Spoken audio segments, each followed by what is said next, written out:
Coba dari sekarang itu kan udah 2022 nih, sebentar lagi juga kiamat ini teh. Jangan sampai keduluan sama kiamat. Jangan ngumpet-ngumpet dan mencari kambing hitam atas nama Wahabi. Oh, kalian gak berani langsung mengajak orang-orang yang memang ada kesamaan dengan yang kalian tuduhkan itu, dengan beberapa kalangan yang memang sudah populer di Indonesia, seperti mana, terutama loh, ini harus digarisbawahi. Coba kalian berani enggak mengajak diskusi ke para santri dan kiai dari kalangan Persatuan Islam, Persis? Berani enggak? Udah tuh kan sekarang mah udah eranya, jangan era erong matanya segede terong. Jangan menggunakan diksi hantu lagi. Wahabi itu kan hantu. Siapa pendirinya, kapan berdirinya, meneketehe gitu. Padahal kalau memang yang kalian sebut sebagai Wahabi itu diantaranya orang yang dalam ibadah sholatnya tidak pakai usoli, yang di dalam subuhnya tidak berkunut, yang di dalam sholawatnya tidak pakai sayyidina, yang tidak suka tahlilan, itu kan Persis seperti itu. Malah saya punya pendapat khusus. Perbandingan antara yang kalian sebut sebagai Wahabi Salafi dengan Persis itu, sesungguhnya Persis lebih selektif dalam beragama. Kalian berdiskusi itu dengan orang-orang Persis, berani enggak? Kalau berani datengin tuh ke Bandung, pasti diterima dengan baik. Orang Persis itu terkenal kok, raja debat. Kan dulu pernah terjadi antara kiai senior dari kalangan Persis dan NU bertemu dalam suatu acara munadharah, mudzakarah, debat. Antara siapa? Yaitu antara guru besar Persis yang tidak lain adalah Al-Ustadz Ahmad Hasan, atau yang lebih populer dikenal sebagai Hasan Bandung, itu mengajak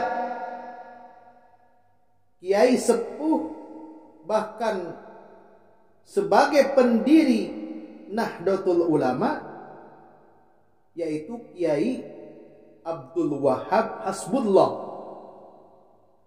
rahimahullah. Jangan pakai Wahabi terus. Ntar kalian keburu meninggal, ya. Mau sampai kapan coba kalian itu pakai Wahabi, sembunyi di balik ketiak Wahabi? Yuk kita berdebat yuk. Ajak tuh Persatuan Islam, ajak tuh Persis, ya, bermudzakarah, bermunadharah. Udah usang itu Wahabi itu. Yuhan teu era mamawa wae ngaran Wahabi. Ya, itu saja pesan saya. Udah, tutup buku sekarang mah. Jangan pakai Wahabi lagi. Yang ada di depan mata tuh ajak diskusi. Ya. Sebenarnya Persis itu lebih selektif dari Wahabi. Contohnya apa? Ini saya kasih contoh satu aja. Banyak contohnya sebenarnya. Tapi contoh yang otentiknya misalkan di dalam bacaan atau doa setelah berwudu. Jadi cadel nih saya.